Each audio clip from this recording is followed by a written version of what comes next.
আজকে আমরা করব ল্যাব ডায়াগনস্টিক টেস্ট বা ল্যাব টেস্ট। প্রথমে আসে হলো অ্যামোনিয়া। অ্যামোনিয়া আমাদের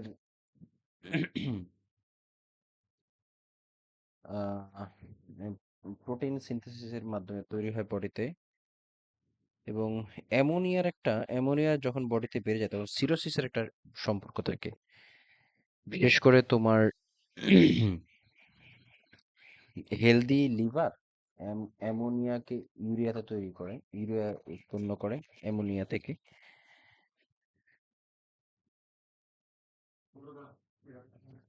এবং আরেকটা জিনিস না বললেই নয় যে অ্যামোনিয়া যদি ডিক্রিজ, অনেক সময় আমাদের বডিতে অ্যামোনিয়া বেড়ে যেতে পারে ডিউ টু লিভার সিরোসিস বা লিভার ফেলিওর, লিভার রিলেটেড ইস্যুতে।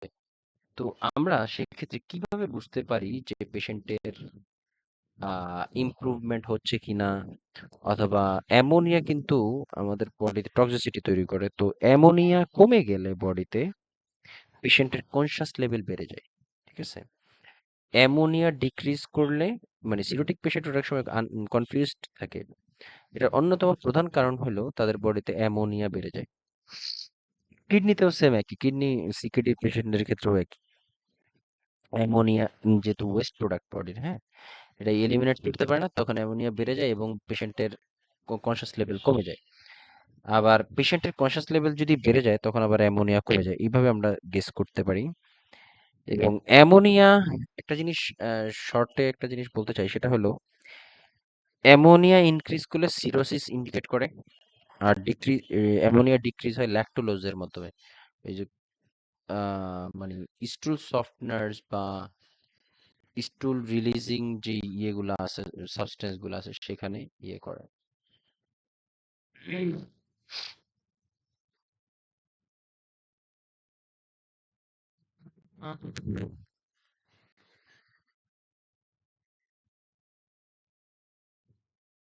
এই যে দেখো, সিরাম অ্যামোনিয়া লেভেল, ঠিক আছে, high with cirrhosis, decrease with ল্যাকটোলোজ।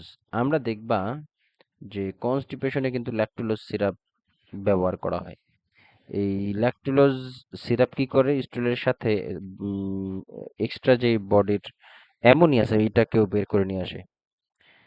Ammonia increase with cirrhosis এবং ডিক্রিজ উইথ ল্যাকটোলোজ। অ্যালকালাইন ফসফেট আছে, এগুলো আসলে খুব একটা অ্যালকালাইন ফসফেটের প্রয়োজন নাই। তারপরে বিলিরুবিন সম্পর্কে একটু জানি। বিলিরুবিন মানে বিলিরুবিন ইনক্রিজ, ইট ইনক্রিজ, বিলিরুবিন যদি বেড়ে যায়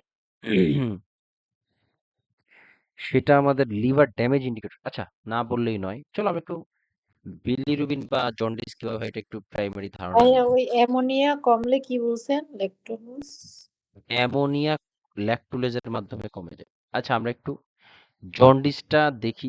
কনজুগেটেড আনকনজুগেটেড একটা জন্ডিসের একটা বিষয় আছে, হ্যাঁ, এটা একটু আমরা পড়ি, প্রাইমারি একবার একটু পড়ি, তারপরে আমরা একটু পরে আস্তে আস্তে ডিপের দিকে চলে যাব। এই জিনিসটা এখানে একবার বলবো, বাট আবার যখন জন্ডিস শুরু করবো তখন আবার আরো আরেকবার বলবো। প্রথমে আমরা একটু জন্ডিসের প্যাথোফিজিওলজি, কনজুগেটেড আনকনজুগেটেড বিষয়গুলো কি সেটা একটু আমরা বোঝার চেষ্টা করি। আমরা সবাই জানি বোন কিন্তু আরবিসি প্রডিউস করে, হ্যাঁ, এটা আমরা সবাই জানি। আরবিসির লাইফ স্প্যান কত? 120 দিন, এটাও আমরা জানি। আরবিসি যখন ওই 120 দিন পরে যখন এটা ডেট এক্সপায়ার্ড হয়ে যায়, এটা কিন্তু আমাদের স্প্লিন, স্প্লিন এই যে দেখো, এই যে এই ছবিটার দিকে একটু তাকাও, এই লিভারের পিছন দিকে এই যে এই সাইডের দিকেই থাকে স্প্লিন। আমাদের আরবিসির বয়স হলো 120 দিন। তো আরবিসির ডেট যখন শেষ হয়ে যায়, মানে 120 দিন ক্রস করে, তখন এই আমাদের এই ডিস্ট্রয়েড আরবিসি গুলা তোমার স্প্লিনে এসে অ্যাকুমুলেটর, স্প্লিনে এসে জমা হয়। তো এই জমা হওয়ার পরে আমাদের বডির যে ম্যাক্রোফেজ আছে, যেটা মানে এনগালফ করে আনওয়ান্টেড বা কি বলে ডেড সেল, বা তোমার কি বলে জীবাণু ধ্বংস করার যে প্রসেস, ওখানে ম্যাক্রোফেজ থাকে, এটা আমরা নার্সিং এ পড়েছিলাম। এই ম্যাক্রোফেজ কি করে আরবিসি, এই যে আমাদের স্প্লিনে যে ট্র্যাপড আরবিসি গুলা থাকে সেগুলাকে সে মেরে ফেলে, মানে আরবিসি যেই ডেড আরবিসি গুলা থাকে সেগুলাকে মেরে ফেলে কি ম্যাক্রোফেজ। তখন হয় কি এই ডিস্ট্রয়েড যে আরবিসি যে থাকে আমাদের স্প্লিনে, যে ডিস্ট্রয়েড বা মৃত যে আরবিসি গুলা থাকে, এগুলা থেকে এক প্রকার হিম তৈরি হয়। হিম মানে আম, হিম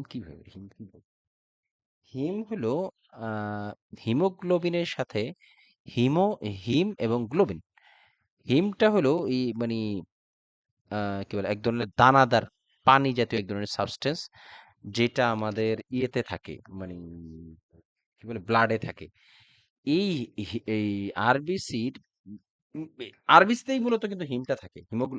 আরবিসিতে আমরা এই হিমোগ্লোবিন যুক্ত থাকে না, আরবিসির এই আরবিসির সাথে এই হিমোগ্লোবিন থাকে। হিমোগ্লোবিনকে ক্যারি করে কে? অ্যালবুমিন।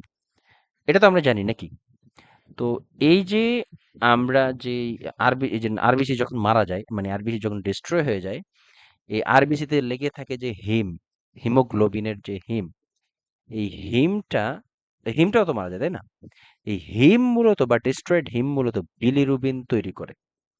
ঠিক আছে? এই বিলিরুবিনটা এবং এই হিম যে বিলিরুবিনটা তৈরি করে এটা মূলত আনকনজুগেটেড। আনকনজুগেটেড মানে কি?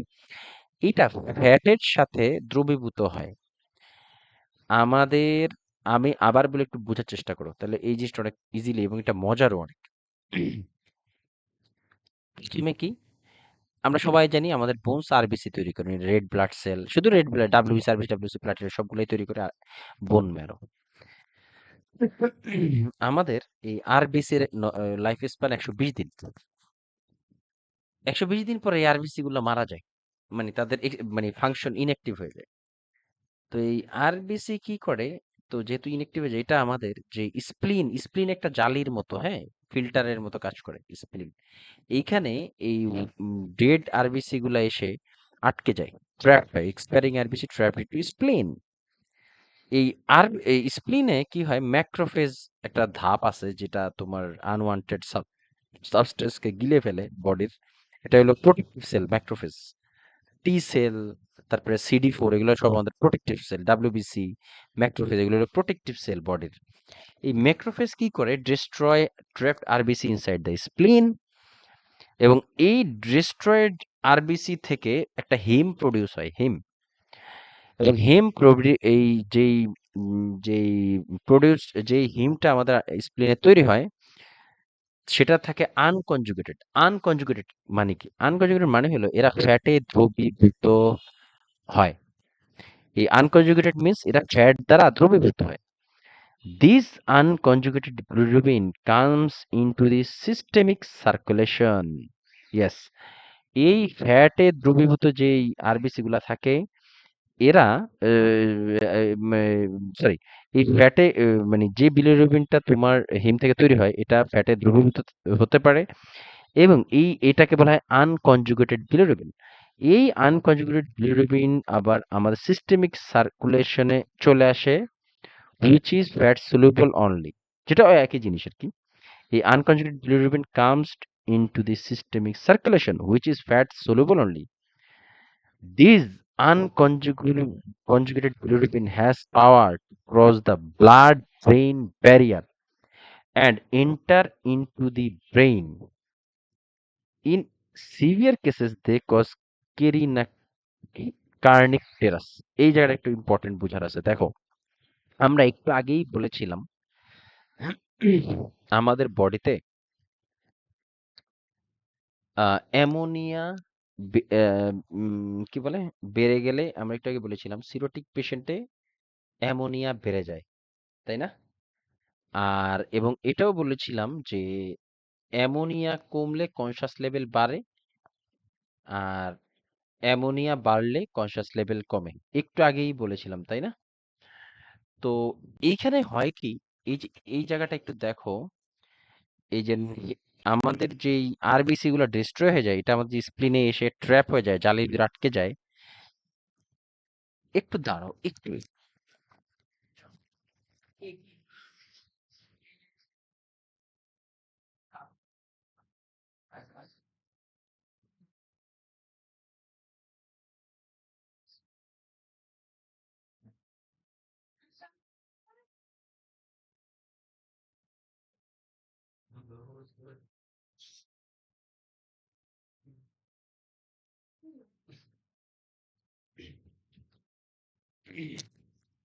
সরি, যেটা বলতে চাচ্ছিলাম, এই আনকনজুগেটেড বিলিরুবিন যখন আমাদের সিস্টেমিক সার্কুলে চলে আসে এবং এই আনকনজুগেটেড বিলিরুবিনটা কিন্তু ফ্যাটে দ্রবীভূত হয়।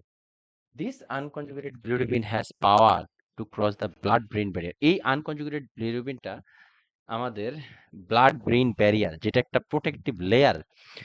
কেন এই ব্লাড ব্রেন ব্যারিয়ারের কাজটা কি? একটা ইম্পর্টেন্ট একটা রোল হলো, আমাদের বডি যে কোনো মুহূর্তে আক্রান্ত হতে পারে, কিন্তু সব আক্রান্ততে কি আমাদের মানে মেন্টাল প্রবলেম হয়? নো।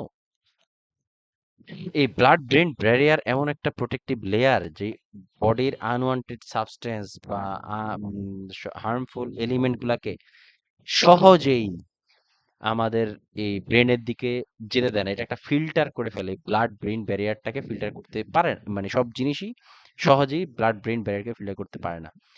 কিন্তু আমাদের কিডনি যখন ড্যামেজ থাকে বা আমাদের বডিতে যখন এই আনকনজুগেটেড বিলিরুবিনের পরিমাণ বেড়ে যায়, তখন সহজেই আমাদের এই ব্রেইনের যে protective layer, I mean blood brain barrier, এটাকে সহজেই ক্রস করে যায়।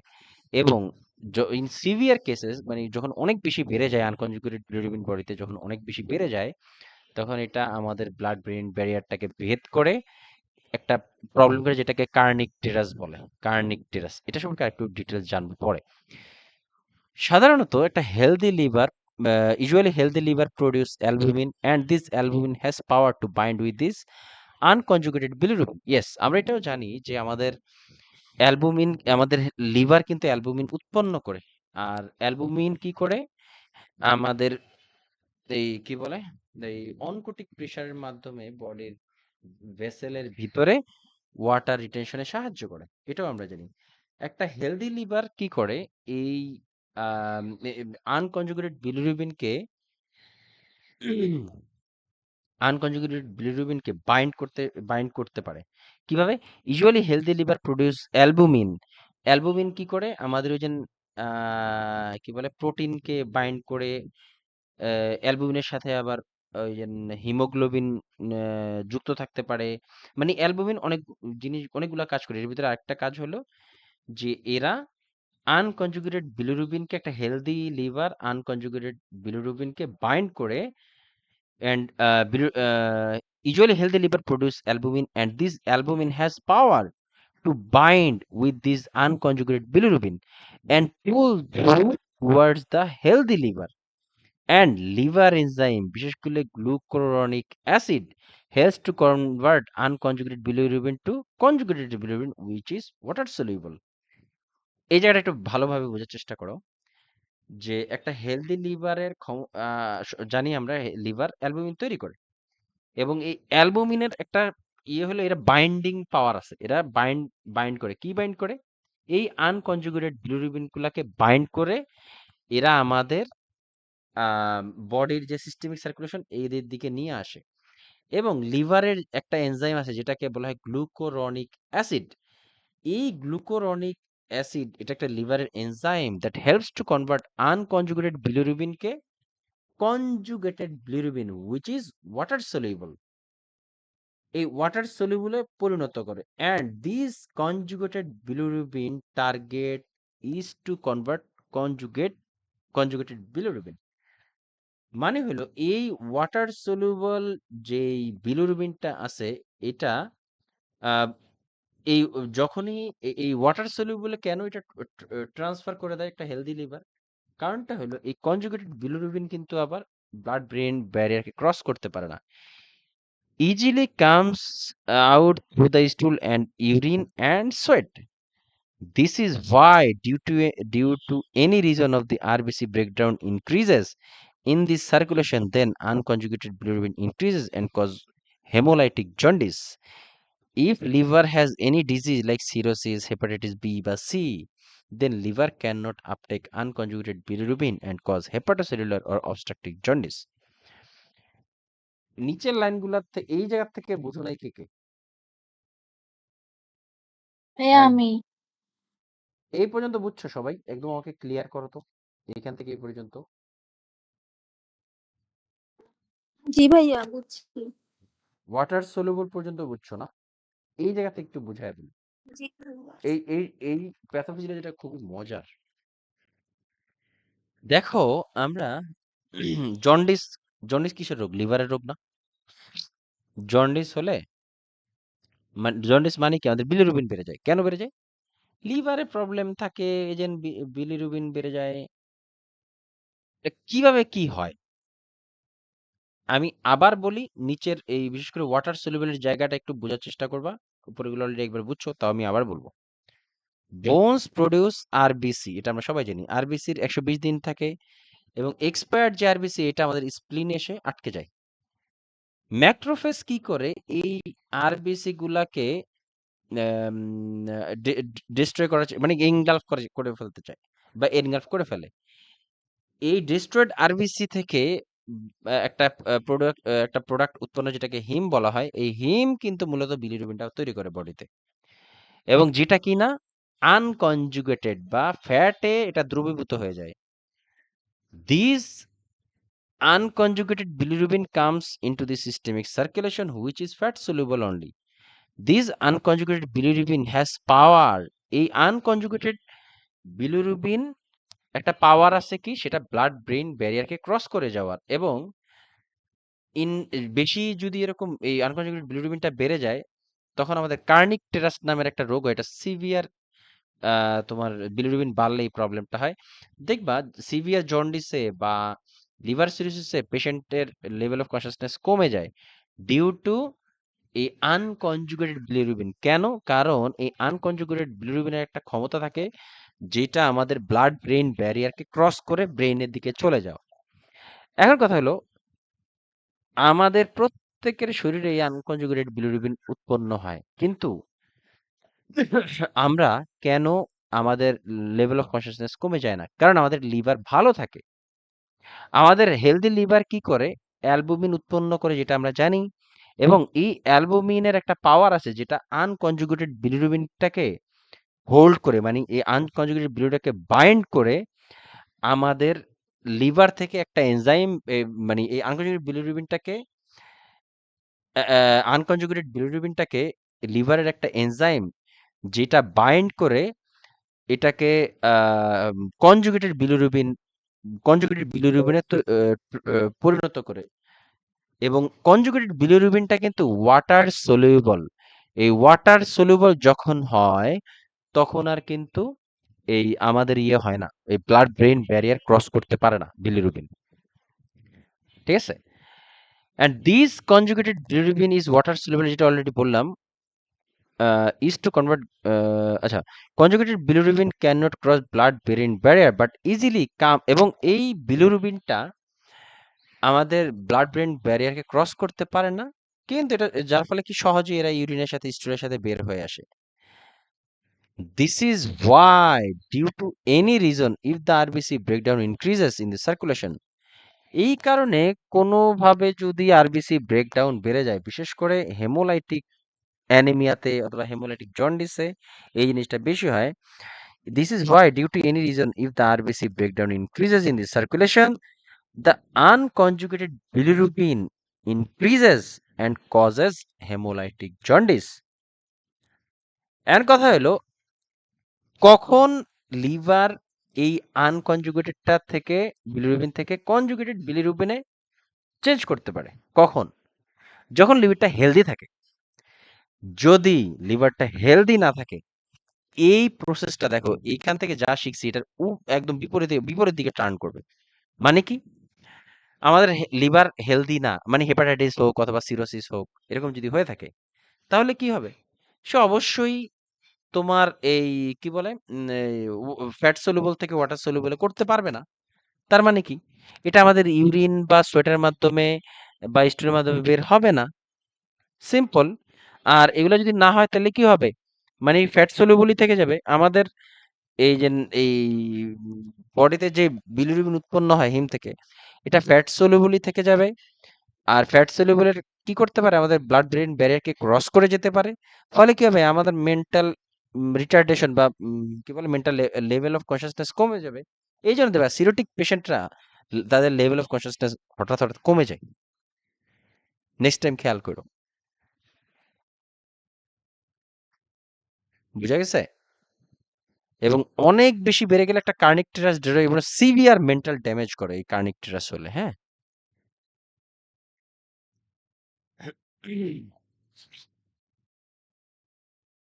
কি বুঝা গেছে? কোনো আইডিয়া পাওয়া গেছে জন্ডিস সম্পর্কে? কি বলি?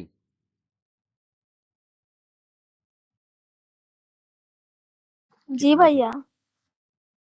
আজকে এতটুকুই বুঝো। পরে আবার এটার সম্পর্কে আবার জন্ডিস যখন আসবে তখন এটা আবারও আরো ডিটেলসে আরো ভালোভাবে পড়াবো। এই ছিল কনজুগেটেড এবং আনকনজুগেটেড বিলিরুবিন। আনকনজুগেটেড এই যে হ্যাঁ, এই লাস্টের লাইনটা একটু আরেকবার বলেন।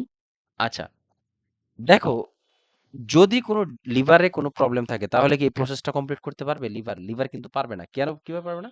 কারণ লিভারের এই শক্তিটা থাকে না যে ফ্যাট সলিউবল বিলিরুবিনটাকে ওয়াটার সলিউবলে মানে চেঞ্জ করে দিতে। কেন? কারণ লিভার নিজেই ড্যামেজ থাকে এবং লিভার থেকে যে এনজাইমটা মানে ফ্যাট সলিউবল টুকে ফ্যাট সলিউবল কে ওয়াটার সলিউবলে ট্রান্সফার করবে, মানে গ্লুকুরনিক অ্যাসিড, এই অ্যাসিডটা সে প্রডিউস করতে পারে না। এই এনজাইমটা লিভার প্রডিউস করতে পারে না, যার ফলে কি আনকনজুগেটেড থেকে কনজুগেটেড বিলিরুবিনে ট্রান্সফার হয় না। মানে কি ফ্যাট ফ্যাট সলিউবল থেকে ওয়াটার সলিউবলে ট্রান্সফার করতে পারে না লিভার, যার ফলে কি হয় এই আমাদের কি বলে এই লাইনটা একদম এই যে লাস্টের লাইনটাতে আরেকটু কিছু জিনিস আছে সামনে পড়াবো, এই জন্য এই জিনিসটা এই লাস্টের লাইনটা ভেঙে বলতেছি না। If liver has any disease cirrhosis বা হেপাটাইটিস বি বা C, then liver can not uptake unconjugated bilirubin. কারণটা কি? সিম্পল। কারণ এই ডিজিজগুলো থাকলে ওই এনজাইম তৈরি করতে পারে না, গ্লুকুরনিক অ্যাসিড উৎপন্ন করতে পারে না। ফলে কি আনকনজুগেটেড থেকে কনজুগেটেড বিলিরুবিন হয় না। ফলে হেপাটোসেলুলার এবং অবস্ট্রাকটিভ জন্ডিস হয় বডিতে।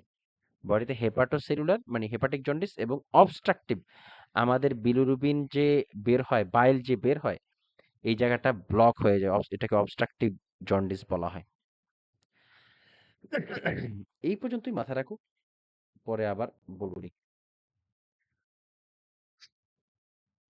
আচ্ছা, এবার আসি হলো আহ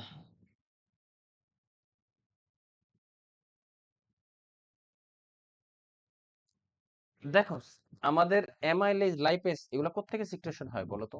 কমন সেন্স চিন্তা করো। প্যানক্রিয়াস। প্যানক্রিয়াস, তাই না?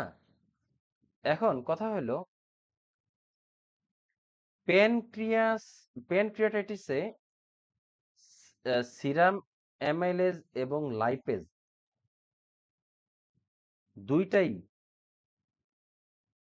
বেড়ে যায়। প্যানক্রিয়াটাইটিসে সিরাম অ্যামাইলেজ এবং লাইপেজ দুইটাই বেড়ে যায়। কেন? কারণ প্যানক্রিয়াটাইটিসে যে সিরাম অ্যামাইলেজ মানে প্রোটিন ব্রেকার,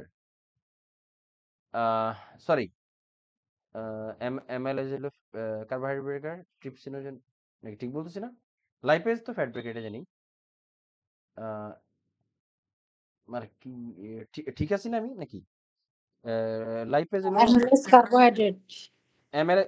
অ্যামাইলেজ কার্বোহাইড্রেট, ওকে। অ্যামাইলেজ এবং লাইপেজ কেন বাড়ে? দেখো, প্যানক্রিয়াটাইটিস হলে এই যে প্যানক্রিয়াস থেকে, দেখো এই যে প্যানক্রিয়াস, এই প্যানক্রিয়াস, এই যে প্যানক্রিয়াসে যখন হয় প্যানক্রিয়াটিস যখন হয়, এখানে যেই অ্যামাইলেজ লাইপেজ এগুলো উৎপন্ন হয়, এগুলা মানে উৎপাদন প্রক্রিয়া বাড়ায় দেয়, কিন্তু এরা এই আসার সময় এই জায়গাটা ব্লক হয়ে যায়। ব্লক কেন হয়ে যায় এটা আমরা সামনেই জানতে পারবো। সিরাম অ্যামাইলেজ বা লাইপেজ ইনক্রিজ উইথ প্যানক্রিয়াটাইটিস এবং কোলিসিস্টাইটিস।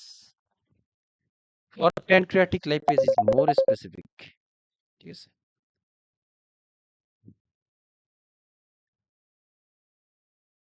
আহ,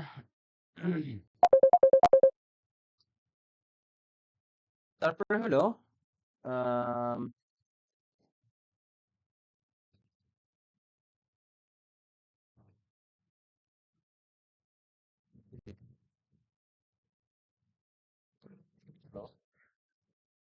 বুঝি নাই।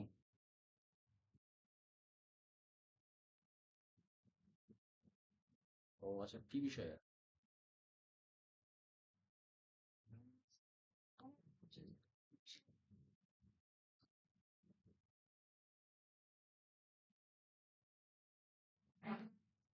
আচ্ছা, বলে যে কোনো ইয়ে না করে আমি কালকে এসে করবো। কোনো কথা না বলে কালকে কথা বলবো আমি এসে, ঠিক আছে? বলে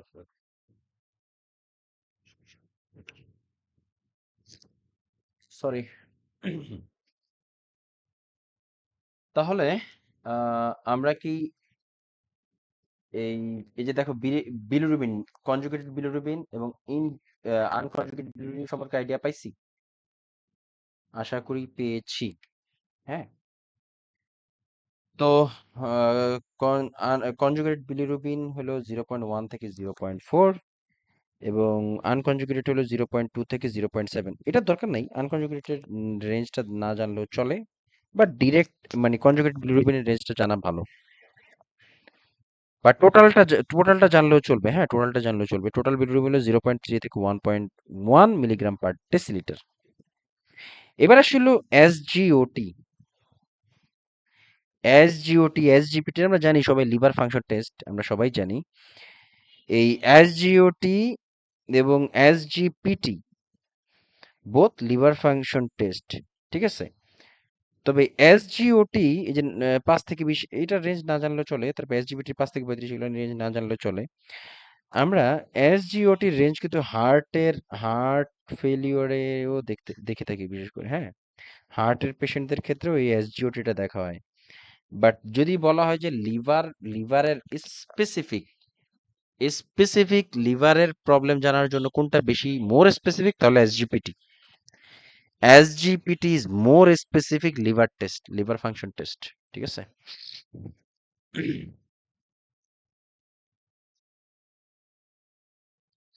SGPT more specific for liver function test.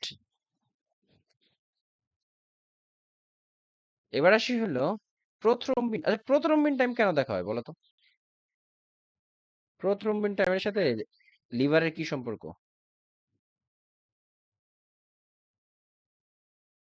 বলো তো?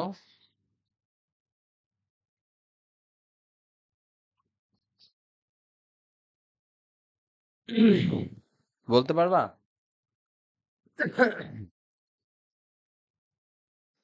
ভাইয়া পিটি তো ক্লটিং ফ্যাক্টর দেখে না, ব্লাডটা হ্যাঁ, ক্লট এটার জন্য। প্রোথ্রম্বিন গতকালকেই পড়াইছি লিভার ফাংশন টেস্টে, লিভারের ফাংশন সম্পর্কে। হ্যাঁ, গতকালকেই বলছিলাম যে production of albumin, production of hormone angiotensinogen, তারপরে ওই যে কি প্রোডাকশন অফ কোলেস্টেরল, তারপরে হলো এই যে ক্লটিং ফ্যাক্টর ফিব্রিনোজেন, প্রোথ্রম্বিন, কেউই পারতেছে না।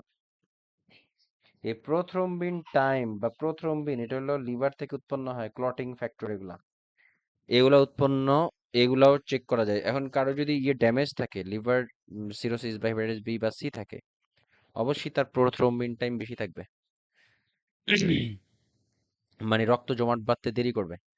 সাধারণত প্রোথ্রম্বিন টাইম হলো 12 থেকে 14 সেকেন্ড। এবার আসলে সিরাম অ্যামাইলেজ এটা 50 থেকে 150, মানে ওই যে তারপরে এই তো আর তো কিছু নাই এখানে বলার মতো।